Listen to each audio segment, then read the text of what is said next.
الحمد لله رب العالمين والصلاة والسلام على سيد الأنبياء والمرسلين أما بعد فأعوذ بالله من الشيطان الرجيم بسم الله الرحمن الرحيم الصلاة والسلام عليك يا رسول الله وعلى آلك وأصحابك يا حبيب الله الصلاة والسلام عليك يا نبي الله وعلى آلك وأصحابك يا نور الله نويت سنة الاعتکاف۔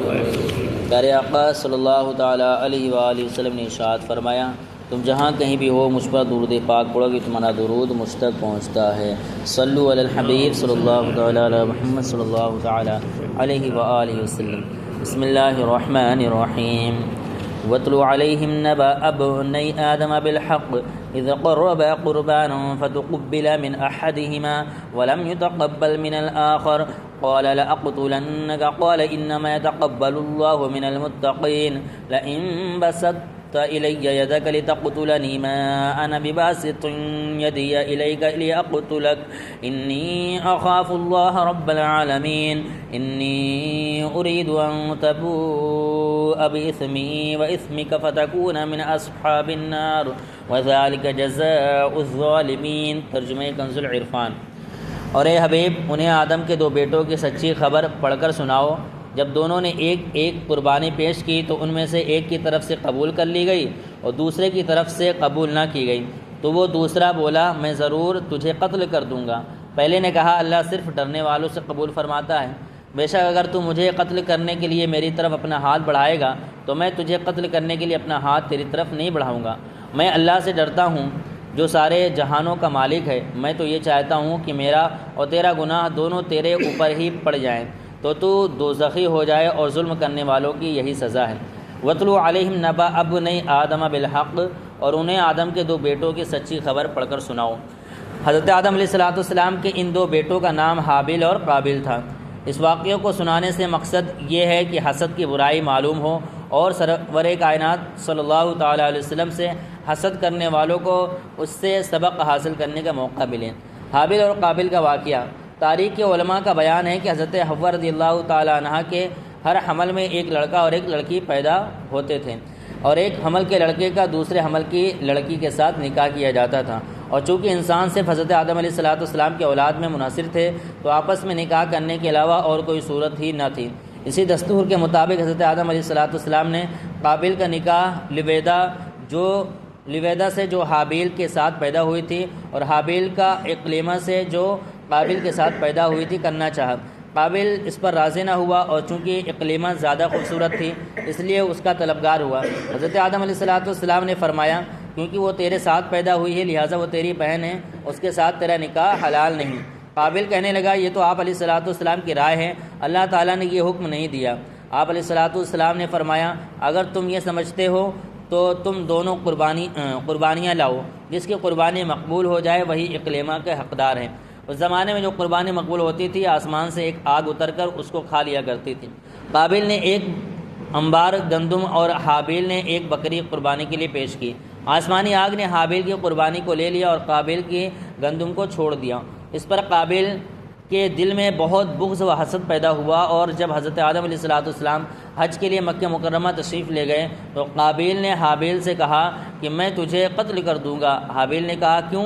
قابیل نے کہا اس لیے کہ تیری قربانی مقبول ہوئی اور میری مقبول نہیں ہوئی، اور تو اقلیمہ کا مستحق ٹھہرا، اس میں میری ذلت ہے۔ حابیل نے جواب دیا کہ اللہ تعالیٰ صرف ڈرنے والوں کی قربانی قبول فرماتا ہے۔ حابیل کے اس مقولے کا یہ مطلب ہے کہ قربانی کو قبول کرنا اللہ عز و جل کا کام ہے، وہ متقی لوگوں کی قربانی قبول فرماتا ہے۔ تو متقی ہوتا تو تیری قربانی قبول ہوتی، یہ خود تیرے افعال کا نتیجہ ہے، اس میں میرا کیا قصور ہے؟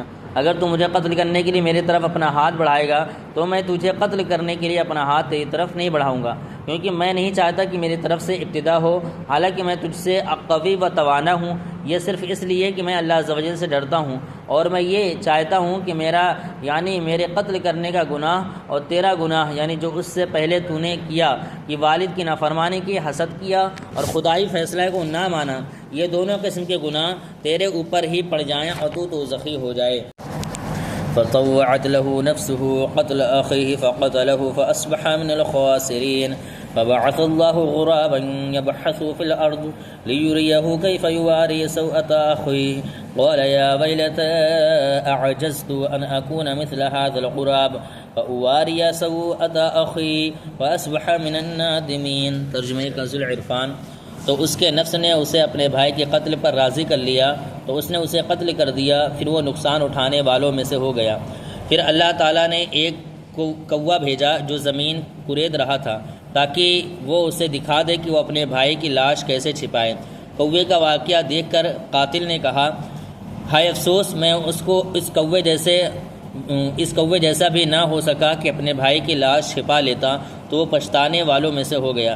فطوعت له نفسه قتل اخیہ، تو اس کے نفس نے اسے اپنے بھائی کے قتل پر راضی کر لیا۔ قابیل تمام گفتگو کے بعد بھی حابیل کو قتل کرنے کے ارادے پر ڈٹا رہا اور اس کے نفس نے اسے اس ارادے پر راضی کر لیا۔ چنانچہ قابیل نے حابیل کو کسی طریقے سے قتل کر دیا، لیکن پھر حیران ہوا کہ اس لاش کو کیا کرے، کیونکہ اس وقت تک کوئی انسان مرا ہی نہ تھا۔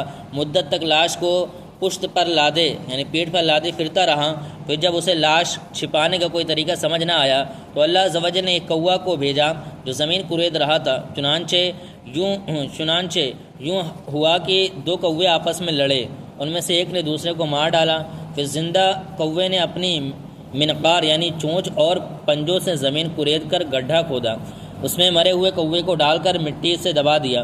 یہ دیکھ کر قابیل کو معلوم ہوا کہ مردے کی لاش کو دفن کرنا چاہیے، چنانچہ اس نے زمین کھود کر دفن کر دیا۔ حابیل اور قابیل کے واقعے سے حاصل ہونے والے اسباق۔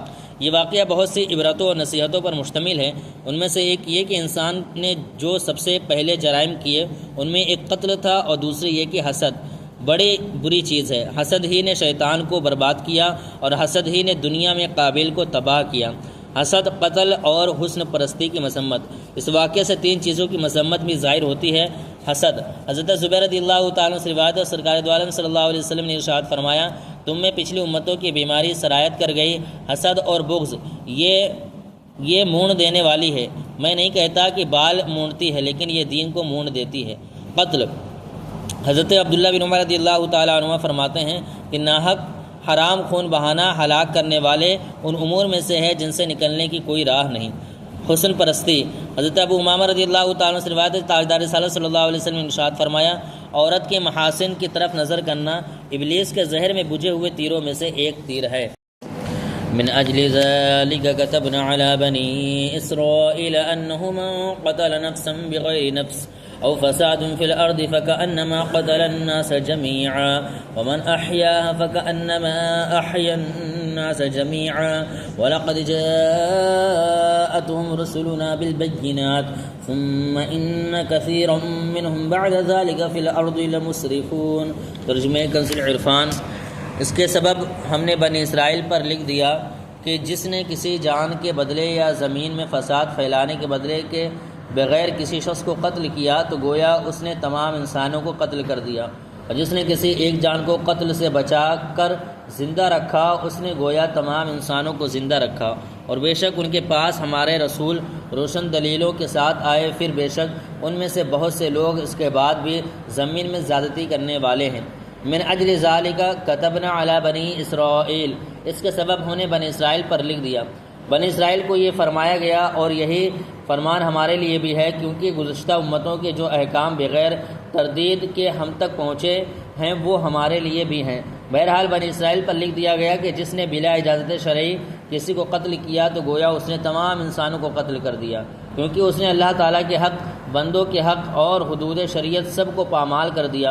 اور جس نے کسی کی زندگی بچا لی، جیسے کسی کو قتل ہونے یا ڈوبنے یا جلنے یا بھوک سے مرنے وغیرہ اسباب ہلاکت سے بچا لیا تو اس نے گویا تمام انسانوں کو بچا لیا۔ قتل ناحق کی دو وعیدیں۔ حضرت ابو ہریرہ رضی اللہ تعالیٰ عنہ سے روایت ہے، حضور اقدس صلی اللہ علیہ وسلم نے ارشاد فرمایا، کسی مومن کو قتل کرنے میں اگر زمین و آسمان والے شریک ہو جائیں تو اللہ تعالیٰ ان سب کو جہنم میں دھکیل دے۔ حضرت براء بن عازب رضی اللہ تعالیٰ عنہما سے روایت ہے، رسول اکرم صلی اللہ علیہ وسلم نے ارشاد فرمایا، اللہ تعالیٰ کے نزدیک دنیا کا ختم ہو جانا ایک مسلمان کے ظلماً قتل سے زیادہ سہل یعنی آسان ہے۔ امن و سلامتی کا مذہب۔ یہ آیت مبارکہ اسلام کی اصل تعلیمات کو واضح کرتی ہے کہ اسلام کس قدر امن و سلامتی کا مذہب ہے اور اسلام کی نظر میں انسانی جان کی کس قدر اہمیت ہے۔